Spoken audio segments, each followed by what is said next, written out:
La noche en que mi hijo mayor perdió su batalla contra el cáncer cerebral, pensé que mi vida había terminado. Mis padres me habían dado la espalda. Mi exesposa se burló de mí cuando le supliqué ayuda, y me dejaron cargando con todo hasta que me quebré. Estuve peligrosamente cerca de poner fin a todo, pero no lo hice. Elegí seguir viviendo por mis hijos menores. Creí que la parte más dura de mi historia había quedado atrás, hasta que una semana después oí un golpe en la puerta que cambiaría todo lo que creía saber sobre la familia, el amor y la supervivencia. Mi nombre es Esteban Morales. Soy padre de 3 niños, o al menos lo era, hasta que el cáncer me arrebató a uno de ellos. Mi mayor, Lorenzo, tenía solo 14 años. Amaba las estrellas, la forma en que parecían infinitas y llenas de promesas. Mis gemelos de 5 años, Carlos y Nicolás, son torbellinos de energía e inocencia, demasiado pequeños para entender el peso del dolor que me consumía. Mis padres, Ricardo y Elena, aún viven, pero en muchos sentidos, los perdí mucho antes de perder a mi hijo. Me ven como un fracaso, un hombre que nunca cumplió con sus expectativas. Y luego está Mariana, mi exesposa, quien se alejó de nuestro matrimonio y de sus hijos, persiguiendo una vida que creyó mejor sin nosotros. Esta no es una historia sobre ser fuerte. Es una historia sobre estar roto, sobre suplicar ayuda y ser rechazado, sobre perder lo más preciado del mundo y encontrar de algún modo una razón para seguir adelante. Es sobre el día en que casi me rindo y el día en que un desconocido llamó a mi puerta y transformó mi dolor en algo que nunca esperé: esperanza. Mi nombre es Esteban Morales, y si me hubieras conocido hace unos años, habrías visto a un hombre que creía tenerlo todo bajo control. Tenía 38 años, era profesor de historia en una secundaria de un pueblo pequeño donde todos se conocían. Tenía 3 hijos que me llenaban de orgullo cada día, aunque criarlos solo no era fácil. Vivía al día, estirando cada peso, pero nunca dejaba que mis niños sintieran que les faltaba algo. Mi vida era sencilla, tal vez común, pero para mí lo era todo. Vivía con mis hijos en un pequeño departamento de 2 habitaciones en el segundo piso de un edificio viejo de ladrillo. El lugar era estrecho y con corrientes de aire en invierno, y la plomería traqueteaba como si pidiera clemencia, pero para mis niños era hogar. Lo llenábamos de risas, proyectos escolares esparcidos en la mesa de la cocina y pilas de libros de la biblioteca que nunca dejaban de multiplicarse. Mi mayor, Lorenzo, tenía 14 años. Era alto para su edad, con una melena de cabello castaño que siempre se desordenaba por más que intentara peinarlo. Tenía un alma gentil, el tipo de niño que notaba cuando estabas cansado y ofrecía ayuda en silencio sin que se lo pidieras. Su pasión era la astronomía. Nos sentábamos juntos en el balcón diminuto fuera de la sala, envueltos en abrigos, mirando el cielo nocturno a través de un telescopio de segunda mano que había comprado años atrás. Señalaba constelaciones con los ojos llenos de asombro. «Papá», me dijo una vez, «¿crees que hay otros niños allá afuera mirándonos en este momento?» Le respondí que sí lo creía, y sonrió como si el universo tuviera sentido para él en ese instante. Luego estaban los gemelos, Carlos y Nicolás. Eran paquetes de energía imparable a los 5 años. Carlos era audaz y travieso, siempre probando límites, mientras Nicolás era más cauteloso pero infinitamente curioso. Eran inseparables, terminando las frases del otro, inventando juegos que solo ellos entendían y corriendo a mi alrededor hasta que me derrumbaba en el sofá, riendo y fingiendo derrota. Criar gemelos era caos, pero también alegría en su forma más pura. Ser padre soltero no era el plan que tenía para mi vida, pero era la que me tocó después de que mi matrimonio con Mariana se desmoronara. Nos conocimos en la universidad, nos enamoramos intensamente y nos casamos jóvenes. Por un tiempo funcionó, pero con los años, Mariana empezó a resentir la vida que habíamos construido. Quería más dinero, más estatus, más emoción. Yo era solo un profesor, un hombre estable con sueños estables. Ella quería lo contrario. Cuando se fue, dejó claro que no solo me dejaba a mí, sino a la vida que habíamos armado, incluyendo las responsabilidades de criar a nuestros hijos. Mariana se casó de nuevo poco después del divorcio. Vivía al otro lado del pueblo en una casa grande con su nuevo esposo, alguien que podía darle los lujos materiales que yo nunca pude. Llamaba a los niños de vez en cuando, en cumpleaños y fiestas, pero su presencia era distante, como una estrella invitada que aparecía ocasionalmente en nuestras vidas y luego desaparecía. Los niños aprendieron a no esperar mucho de ella. Intentaba no mostrar mi amargura, pero en el fondo dolía cada vez que veía el dolor en los ojos de Lorenzo cuando ella fallaba en una llamada o olvidaba una promesa. Mis padres, Ricardo y Elena, vivían a 15 minutos de distancia, pero bien podrían haber estado en otro planeta. Mi padre era un hombre severo que medía el éxito en dinero y títulos. Para él, enseñar era un fracaso, no una vocación. Me veía como débil, una decepción, alguien que nunca cumplió con sus expectativas. Mi madre lo seguía, rara vez lo desafiaba, y su silencio cortaba tan profundo como sus palabras duras. Cuando Mariana se fue, pensé que mis padres intervendrían para ayudar, pero solo se alejaron más. «Elegiste esta vida, Esteban», me dijo mi padre una vez cuando le pedí ayuda con los gemelos. «Tienes que manejarla tú». Aprendí rápido a no depender de ellos. Aún así, incluso con todo eso, mi vida se sentía plena gracias a mis hijos. Cada mañana me despertaba con sus risas, sus discusiones por el desayuno, sus mochilas regadas junto a la puerta. Mis días eran largos, llenos de enseñar historia a adolescentes y luego correr a casa para preparar la cena, revisar tareas y arropar a los gemelos mientras Lorenzo y yo compartíamos momentos tranquilos en el balcón. Estaba cansado, siempre cansado, pero era el tipo de agotamiento que venía con un propósito. Cuando Lorenzo empezó a quejarse de dolores de cabeza, pensé que era estrés de la escuela o demasiado tiempo en el teléfono. Cuando su visión se nubló y se mareaba, me dije que era solo fatiga, pero luego los dolores se volvieron insoportables. Y una noche, colapsó en la cocina mientras alcanzaba un vaso de agua. Lo llevé de urgencia al hospital, con el corazón latiendo de miedo que no podía expresar con palabras. Esa noche fue el comienzo de que todo se desmoronara. Los médicos hicieron pruebas, con rostros cuidadosamente neutrales mientras hablaban en tonos calmados y medidos. Luego me dijeron lo que ningún padre quiere oír: un tumor, cáncer cerebral. Palabras que destrozaron el frágil mundo que había construido para mi familia. Recuerdo aferrarme al borde de la cama del hospital, mi mente negándose a aceptar lo que decían, mis ojos fijos en el rostro pálido de Lorenzo. Tenía solo 14 años. Aún soñaba con pararse al borde del cañón del sumidero, con construir cohetes, con crecer. Mi niño, que amaba las estrellas, ahora luchaba contra una enfermedad que amenazaba con apagar su luz. Ese fue el momento en que todo cambió. Mis lecciones en el aula, mis luchas con Mariana, la desaprobación de mi padre. Todo se volvió insignificante comparado con la batalla que venía. Sabía que mi vida nunca sería la misma. Las semanas después del diagnóstico de Lorenzo se sintieron como entrar en una pesadilla que se negaba a terminar. El hospital se convirtió en un segundo hogar, con su olor estéril y el pitido constante de los monitores grabados en mis sentidos. Los médicos explicaron planes de tratamiento con gráficos y folletos, sus palabras borrosas mientras intentaba mantenerme entero por mi hijo. Cirugía, quimioterapia, radiación. Nada era garantizado. Todo lo que podía ver era a Lorenzo en esa cama, sus ojos antes brillantes ahora opacos por el cansancio, y todo lo que podía pensar era cómo mantengo unida a mi familia mientras el mundo se desarma. El problema no era solo el cáncer, era la vida misma.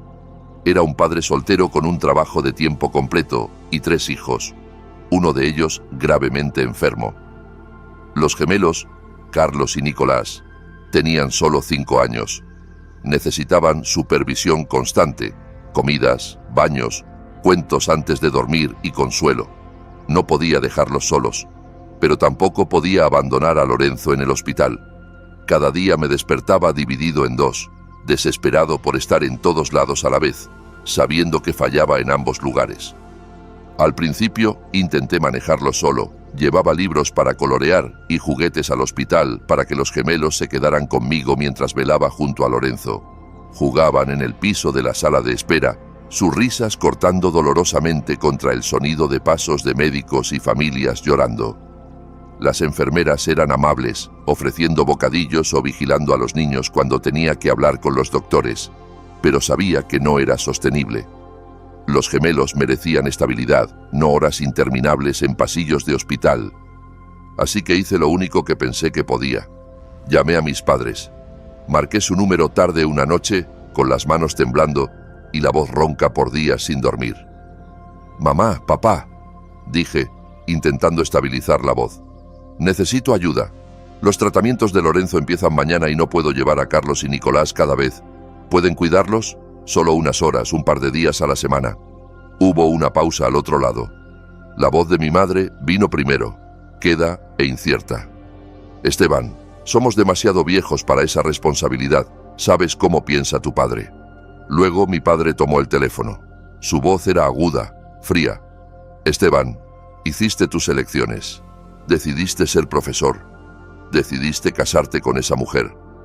Y decidiste quedarte con esos niños. No es nuestro trabajo arreglar tu vida». «Papá», supliqué, las palabras saliendo más rápido de lo que podía controlar. «No se trata de mí, se trata de Lorenzo. Está muriendo y necesito estar con él. No puedo hacer esto solo». «Te han consentido lo suficiente», espetó. «Resuélvelo tú». Luego la línea se cortó. Miré el teléfono en mi mano, el silencio oprimiéndome como un peso. Me sentí abandonado como nunca antes. Mis padres estaban a solo 15 minutos, pero acababan de dar la espalda a sus nietos. Me senté en la oscuridad del departamento esa noche, con los gemelos dormidos en su habitación y Lorenzo descansando en el hospital. Pensé en cada momento en que mis padres me habían criticado, cada vez que habían retenido su aprobación, y ahora, cuando más los necesitaba, confirmaban lo que siempre temí. Para ellos, yo era solo una decepción. Aún así, no podía rendirme. Tenía una opción más, Mariana. Llamarla era el último recurso, pero no tenía alternativa. Marqué su número con el estómago revuelto. Cuando contestó, su voz era cortante e impaciente. «¿Qué quieres, Esteban?». Respiré hondo. «Mariana, es Lorenzo. Está empeorando. Necesito estar en el hospital con él y no puedo seguir llevando a los gemelos. Necesitan que alguien los cuide. Por favor, te lo suplico». Hubo una pausa, luego una risa que me cortó como un cuchillo. «¿Hablas en serio? ¿Me pides que haga de niñera porque no puedes manejar tu propia vida? Eres solo un profesor pobre, Esteban. Resuélvelo tú». «Mariana», dije con la voz quebrándose, «es tu hijo también. No le queda mucho tiempo. Hazlo por él, si no por mí». Su tono se endureció. «Dejé esa vida atrás, Esteban. Tú deberías hacer lo mismo». Luego colgó. Me quedé allí con el teléfono contra el oído, incapaz de moverme. Mi pecho se sentía como si se hundiera, el corazón latiendo con ira y dolor. Le había suplicado ayuda, no por mí, sino por nuestros hijos, y ella se había reído en mi cara. Desde ese momento entendí que estaba verdaderamente solo. No tenía padres dispuestos a ayudar, ni exesposa que le importara, ni red de seguridad. Era yo contra la tormenta. Así que seguí llevando a los gemelos al hospital, con sus mochilas llenas de bocadillos y juguetes, mientras intentaba dividirme entre ser padre para ellos y cuidador para Lorenzo. Algunas noches sostenía la mano de Lorenzo mientras caía en un sueño inquieto, con Carlos y Nicolás acurrucados en sillas a mi lado, sus cuerpecitos demasiado cansados para quedarse despiertos. Me sentaba allí, con el corazón dividido en 3 direcciones, rogando por una fuerza que no tenía. Cada mañana me despertaba más exhausto, más desesperado. Y cada noche, mientras veía debilitarse el cuerpo de mi hijo, me preguntaba cuánto más podría aguantar antes de colapsar por completo. La noche en que Lorenzo murió, el mundo pareció detenerse. Afuera del hospital, la lluvia golpeaba las ventanas y los truenos rodaban por el cielo como si la tierra misma estuviera de luto. Dentro, me senté junto a su cama, aferrando su mano, viendo cómo el subir y bajar de su pecho se debilitaba con cada respiración. Sus ojos, antes brillantes y llenos de asombro por las estrellas, se abrieron por última vez. Me dio la sonrisa más tenue, apenas un susurro de su antiguo yo, y dijo: «Papá, no estés triste. Prométeme que cuidarás de Carlos y Nicolás». Tragué el nudo en la garganta, luchando por darle la fuerza que merecía. «Te lo prometo, hijo», dije, con la voz temblando. Asintió, cerró los ojos y en minutos se fue. La habitación se llenó de silencio. No el de la paz, sino el aplastante vacío de la ausencia. Mi niño, mi primogénito, se había ido, y ninguna palabra podía cambiarlo.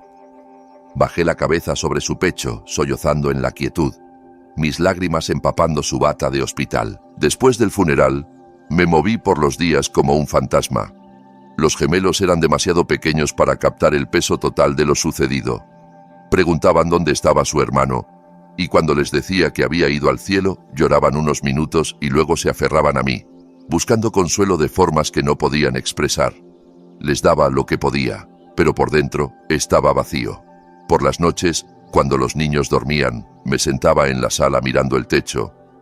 El silencio del departamento me oprimía. El telescopio de Lorenzo aún estaba junto a la puerta del balcón, su lente apuntando al cielo que nunca vería de nuevo. Pensé en unirme a él, en acabar con el dolor insoportable que me carcomía cada segundo. Una noche, me senté en la mesa de la cocina con un frasco de pastillas frente a mí. Mis manos temblaban mientras desenroscaba la tapa. Mi mente inundada de recuerdos de la risa de Lorenzo, sus preguntas sobre las estrellas, la forma en que me abrazaba sin aviso. Me decía que le había fallado. No lo salvé, no lo protegí. El mundo era cruel, y yo era demasiado débil para pelear más. Mientras estaba allí, Carlos entró en la cocina frotándose los ojos, aferrando su dinosaurio de peluche. «Papá, ¿estás bien?», preguntó suavemente. Su voz era pequeña, inocente, pero me atravesó. Rápidamente escondí el frasco y forcé una sonrisa que no sentía. «Estoy bien, campeón. ¿Por qué estás despierto?». «Tuve un mal sueño», susurró, subiéndose a mi regazo. «Soñé que nos dejabas a mí y a Nicolás». Esas palabras me rompieron. Lo abracé fuerte, sintiendo el calor de su cuerpecito contra mí. Un momento después, Nicolás entró arrastrando su manta y se subió a mi otra rodilla. Los tres nos sentamos en la luz tenue de la cocina, con sus bracitos alrededor de mí, su confianza absoluta.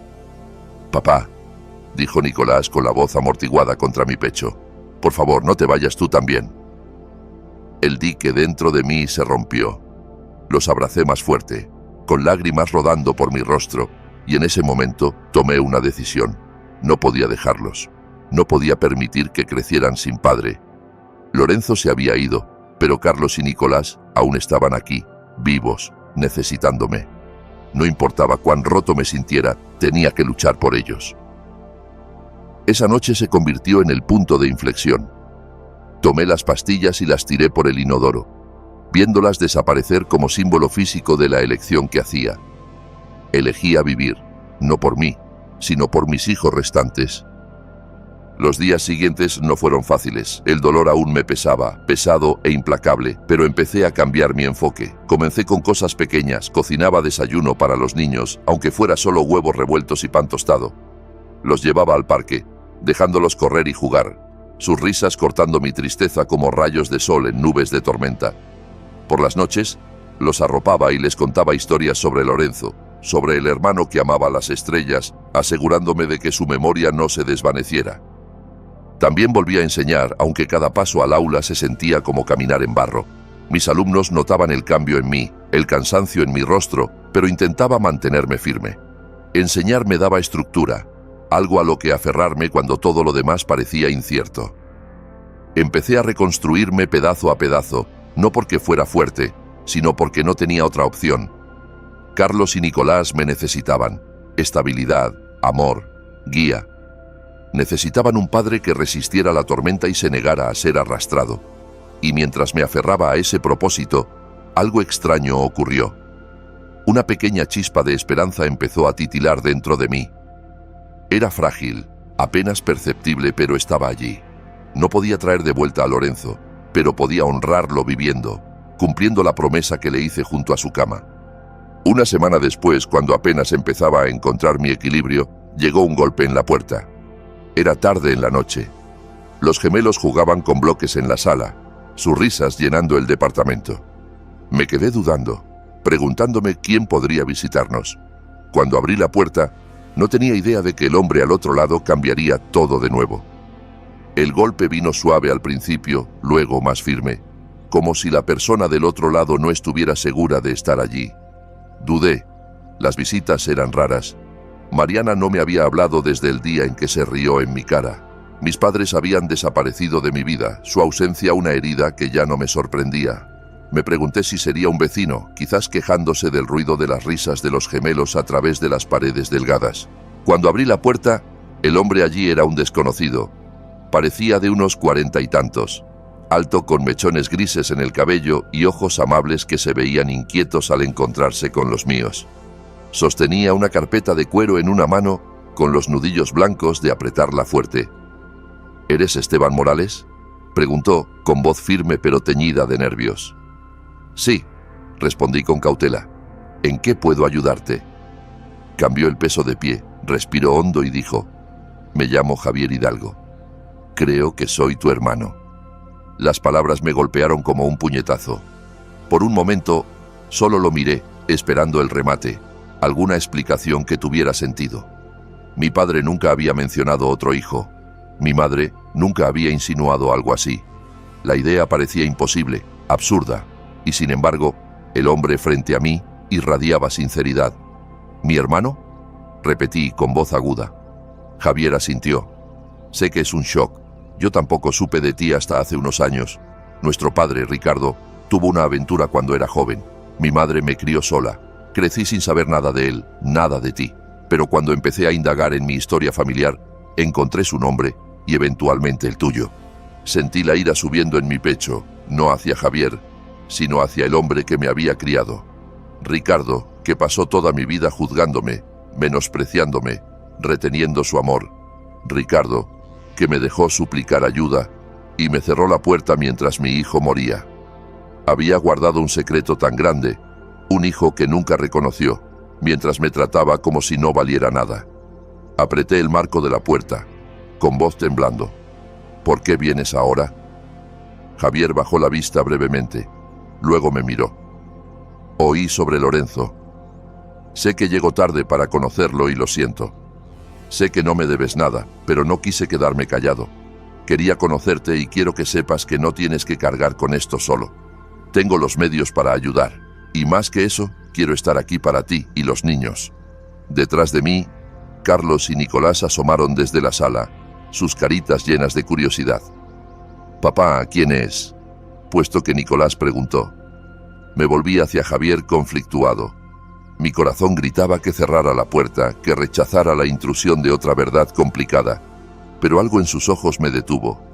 No eran los ojos de un hombre buscando redención por sus errores. Eran los de alguien ofreciendo un salvavidas. «Pasa», dije finalmente con voz baja. Javier entró al departamento, su mirada yendo a los niños. Se arrodilló a su nivel, con una sonrisa gentil en el rostro. «Hola, soy Javier». Carlos ladeó la cabeza, suspicaz pero intrigado. «¿Eres amigo de papá?». Javier dudó, luego me miró. Asentí ligeramente. «Algo así», dijo suavemente. Los niños, satisfechos, corrieron de vuelta a sus bloques, sus risas llenando la habitación de nuevo. Javier los observó un largo momento, con expresión indescifrable. Luego se volvió hacia mí. «Sé que no puedo reemplazar lo que perdiste», dijo. «Pero pasé toda mi vida preguntándome de dónde venía, si tenía familia en algún lugar. Y ahora aquí, creo que quizás ambos nos faltaba algo. Tú necesitabas a alguien y yo necesitaba un lugar donde pertenecer. No puedo deshacer el pasado, pero puedo estar ahora». Quería estar enojado, empujarlo lejos, rechazar el recordatorio de todo lo que mi padre me había ocultado. Pero en cambio, sentí algo más. Alivio. Por primera vez en meses, quizás años, sentí que no estaba completamente solo. Este hombre, este hermano inesperado, había elegido venir cuando todos los demás se habían ido. El peso del dolor, la traición y la soledad oprimía mi pecho, pero por una vez no me aplastó. En cambio, se aflojó lo suficiente para que pudiera respirar. Le señalé el sofá. «Siéntate. Tenemos mucho de qué hablar». Mientras nos sentábamos en ese pequeño departamento, con los gemelos construyendo torres a nuestros pies, Me di cuenta de que el golpe en la puerta no era solo una interrupción, era el comienzo de algo nuevo. La presencia de Javier no borraba el dolor de perder a Lorenzo ni la traición de mis padres y exesposa, pero traía una posibilidad que no había sentido en mucho tiempo: esperanza. Esa noche, después de que Javier se fue con una promesa de volver, me paré en el balcón y miré a través del telescopio de Lorenzo. Las estrellas se extendían infinitas arriba, las mismas que él había amado tanto. Por primera vez desde su muerte susurré en la noche: «Vamos a estar bien, hijo». Javier volvió al día siguiente, fiel a su palabra, y no vino con las manos vacías. Llegó con víveres, libros infantiles y hasta una caja de legos para los gemelos. Los saludó por nombre, ya recordando quién era Carlos y quién Nicolás. Ellos corrieron hacia él con la apertura sin filtros que solo los niños dan, arrastrándolo al piso para construir castillos y torres. Observé desde la cocina, inseguro de qué pensar. Parte de mí aún se erizaba ante la idea de dejar entrar a alguien conectado con mi padre. Mi ira hacia Ricardo no había menguado y dudaba que lo hiciera. Pero al ver a Javier riendo con mis hijos, sus ojos llenos de alegría genuina, me di cuenta de que cualesquiera pecados de mi padre, Javier no era responsable de ellos. Estaba aquí no porque tuviera que estarlo, sino porque quería. En las semanas siguientes, Javier se convirtió en una presencia constante en nuestras vidas. Venía después del trabajo, ayudaba con la cena y se ofrecía a cuidar a los gemelos cuando necesitaba un respiro. Incluso fue conmigo al cementerio, parándose en silencio a mi lado mientras ponía flores frescas en la tumba de Lorenzo. No ofrecía frases vacías ni intentaba decirme que el dolor pasaría.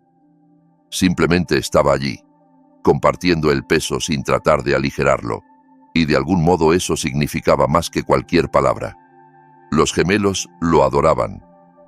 Empezaron a llamarlo Tío Javier, un título que aceptó con lágrimas en los ojos. Les leía por las noches, los cargaba en hombros en el parque y respondía a sus interminables preguntas sobre la vida y la muerte. Cuando Carlos preguntó si Lorenzo podía verlos desde el cielo, Javier se arrodilló y dijo: «Creo que sí, y creo que está orgulloso de todos ustedes». Había pasado tanto tiempo sintiéndome abandonado que la presencia repentina de apoyo se sentía casi extraña. Al principio luché con eso, aún convencido de que si me apoyaba en alguien, eventualmente se iría como todos antes. Pero Javier no se fue. Aparecía una y otra vez hasta que lentamente empecé a creer que quizás no se iría a ningún lado. No era solo la presencia de Javier lo que me cambiaba, era lo que su presencia me recordaba. Por años, había medido mi valor contra la fría aprobación de mi padre y el desprecio de mi exesposa. Había permitido que su rechazo me definiera, pero al ver a mis hijos reír con su tío, al ver a Javier invertir en una familia que acababa de descubrir, me di cuenta de que me había medido con estándares equivocados. La familia no se trata de quien comparte tu sangre, se trata de quien elige estar a tu lado cuando todo se desmorona. Mis padres se habían negado a estar allí. Mariana se había burlado en mi hora más oscura, pero Javier, un hombre sin obligación hacia mí, había elegido entrar en el caos y quedarse. El cambio no ocurrió de la noche a la mañana. El dolor aún me golpeaba en olas, inesperadas y aplastantes. Había noches en que aún me sentaba junto al telescopio y lloraba hasta no tener lágrimas. Mañanas en que despertaba deseando que todo hubiera sido un sueño.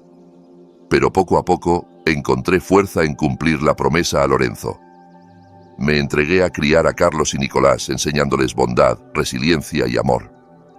Y con la ayuda de Javier, empecé a creer que quizás, solo quizás, estaríamos bien.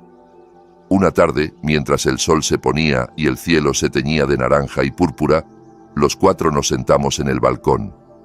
Los gemelos se turnaban para mirar por el telescopio, chillando de emoción al encontrar la luna. Javier se recostó en su silla, sonriendo mientras los oía discutir sobre cuyo turno era.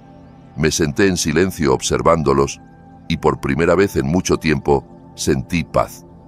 Pensé en Lorenzo, y cuánto habría amado ese momento. Pensé en la noche en que me pidió cuidar de sus hermanos, y sentí su presencia en las risas que llenaban el aire. Susurré en silencio: Cumplí mi promesa, hijo. Volviéndome a Javier dije, gracias por estar aquí. No sabes lo que significa para nosotros. Me miró, con ojos firmes. No, Esteban, tú no sabes lo que significa para mí. Pasé toda mi vida buscando familia y nunca pensé encontrarla así. Tú también me salvaste. En ese momento, entendí algo que antes no había visto. La pérdida me había roto. La traición me había marcado. Pero el amor había encontrado camino de vuelta a mi vida en una forma que nunca esperé. Había aprendido que a veces las personas que nos hieren no son las que nos definen. Son las que nos eligen, las que aparecen, las que nos aman sin condiciones, las que se convierten en nuestra verdadera familia. Esa noche, después de que los gemelos se durmieran y el departamento estuviera en silencio, me paré en el balcón una vez más. Las estrellas se extendían infinitas arriba, y por primera vez desde la muerte de Lorenzo, sentí no solo dolor, sino gratitud. Había perdido a mi hijo, pero no mi propósito. Había encontrado un hermano que no sabía que tenía, y juntos construíamos un futuro que honraba la memoria de Lorenzo. Esto es lo que llevo conmigo ahora. No importa cuán oscura se vuelva la vida, siempre puede haber luz esperando donde menos lo esperas. A veces viene en forma de un golpe en la puerta, un desconocido que resulta ser familia, y un recordatorio de que incluso en el dolor más profundo, el amor aún puede encontrarte. Esa es mi historia. Perdí a mi hijo. Fui abandonado por las personas en las que creía poder contar y casi me rindo. Pero elegí vivir por mis niños. Y cuando abrí esa puerta, descubrí que a veces la familia no es quien esperas, sino quien elige estar a tu lado cuando más lo necesitas. Si esta historia te conmovió, por favor dale un me gusta para que más gente la vea. Compártela con alguien que necesite oír que incluso en los momentos más oscuros, la esperanza puede encontrar su camino. Deja un comentario abajo y dime tus pensamientos. Leo cada uno y tus palabras importan más de lo que sabes. Y si quieres más historias poderosas como esta, asegúrate de suscribirte al canal y activar las notificaciones. Gracias por escuchar. Gracias por estar aquí. Y recuerda, nunca estás verdaderamente solo.